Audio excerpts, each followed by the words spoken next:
ఉపాధ్యాయులు అందరికీ కూడా హృదయపూర్వక స్వాతంత్ర దినోత్సవ శుభాకాంక్షలు.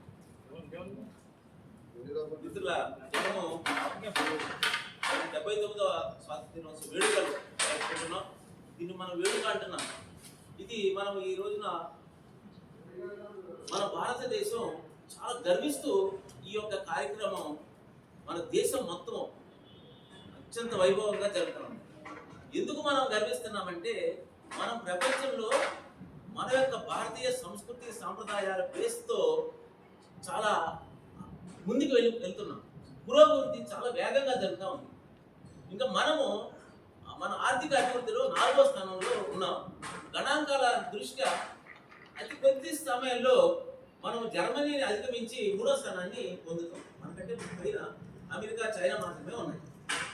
కాబట్టి ఇది అంతా ఎలా జరుగుతూ ఉందంటే దీనికి బేస్ మన భారత సాంస్కృతిక సంపద, సాంస్కృతిక విధానం. మనకి సహనం ఉంటుంది, హార్డ్ వర్కింగ్ విధానాలు ఉంటాయి. చాలా మనం వస్తే ఒక కుటుంబం అంటాం. అంటే ప్రపంచం అందరినీ కూడా మనం యూనివర్సల్ బ్రదర్హుడ్ అంటాం.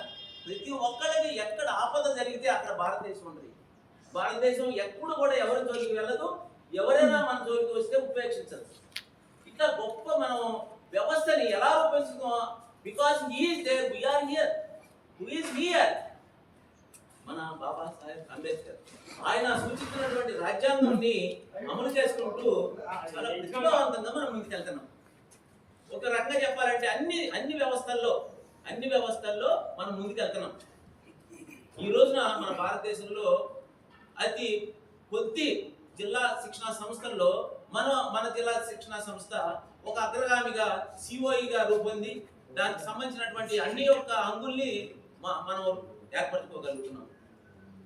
ఇవన్నీ కూడా మనకి ఈ యొక్క మన రాజ్యాంగం దృష్టినే మనకి ఏర్పడతా ఉన్నాయి.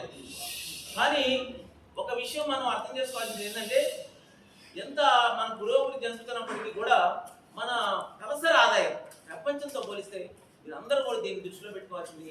ప్రపంచంలో ఒక వ్యక్తి సంవత్సరానికి 10 లక్షల రూపాయలు, 10-10.5 లక్షల రూపాయలు తలసరి ఆదాయాన్ని సంపాదించుకుని ఖర్చు పెట్టుకోండి. మన భారతదేశంలో సగటు ఆదాయం ఎంతో తెలుసా మీకు? ఒక 2.5 లక్షలు మాత్రమే. పురోగతి చెందాలి. అయితే అభివృద్ధి పదంలో మనకి చాలా ముందుంటుంది. అంతేకాకుండా సంతోష అంటే హ్యాపీనెస్ ఇండెక్స్ లో కూడా మనం ముందుంటాం. ఎందుకు అలా ఉంటున్నామంటే మన రాజ్యాంగంలో మనం అనేక సంక్షేమ కార్యక్రమాలు చక్కగా నడుపుకుంటున్నాం.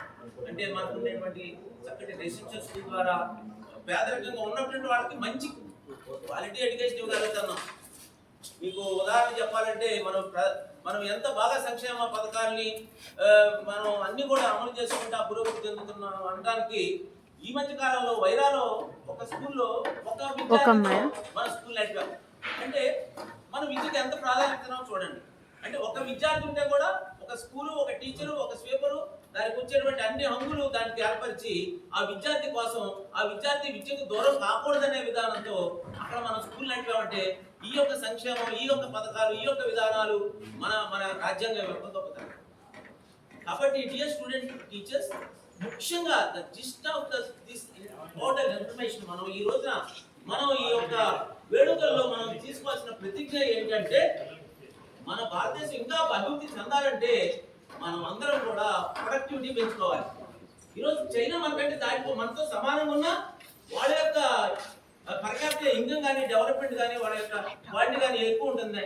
దానికి కారణం ఏంటంటే వాళ్ళ ప్రతి ఒక్కళ్ళు కూడా ప్రొడక్టివిటీ ఉంటుంది. అంటే చిన్న ఉదాహరణ ఏంటంటే మీరు ఒక టీచర్గా ఇక్కడ రూపొందుతున్నారు. You are moulding yourself into teacher means you should attain all the skills that are required by the society. సమాజం గర్వించే విధంగా, సమాజం మిమ్మల్ని ఇష్టపడే విధంగా, సమాజంలో మీరు టీచర్కి అయితే మిమ్మల్ని ముచ్చటపడే విధంగా మీరు అన్ని స్కిల్స్ ని ఏర్పరచుకుని బయటకు వెళ్ళాలి. బయటికి వెళ్ళిన సందర్భంలో there should not be any unemployability to the student teachers of government and COE. బయటికి వెళ్తే మీరు హార్ట్ టేక్ లాగా ఎక్కడ ఒక ప్రైవేట్ కాలేజీలో పోయినా, ఎక్కడైనా ఒక స్కూల్ కు పోయినా ఒక ఉత్తమమైనటువంటి టీచర్ గా రూపొందాలి. మిమ్మల్ని వదులుకోవడానికి వాళ్ళు ఇష్టపడకూడదు. ఈ రోజున ప్రైవేట్ రంగంలో కూడా మంచి ప్రావీణ్యత కలిగిన వాళ్ళకి గవర్నమెంట్ లో 50,000 ఇస్తే ప్రైవేట్ లో 1,00,000 రూపాయలు ఇస్తున్నారు, ఇంకా పెంచుతూ ఉన్నారు. కాబట్టి ఈ రోజున ప్రతిభకి చాలా విలువ ఉంది. కాబట్టి ఆ రకంగా మనం ప్రతిభను పెంచుకోవడం ద్వారా భారతదేశ పురోభివృద్ధిలో మనం పాల్పంచుకోవాలి. ఈ రోజు మనం ఈ యొక్క స్వాతంత్ర దినోత్సవ సందర్భంగా ఆ ప్రతిజ్ఞ తీసుకుంటూ మనం కూడా we have one what you call we have vision statement. You go to our principal exam, but there is vision statement. Anyone can go and observe that. The government at Khammam is determined to produce the student teachers with cultural heritage, the student teachers with dedication, the student teachers who respect the culture, tradition of all religions, traditions of the entire country. There should not be unemployability to our student teachers. They go out, they should stand on their own legs. ఈ యొక్క అవకాశం ఇచ్చినందుకు మిత్రులందరికీ కూడా మరొకసారి స్వాతంత్ర దినోత్సవ శుభాకాంక్షలు తెలుపుకుంటూ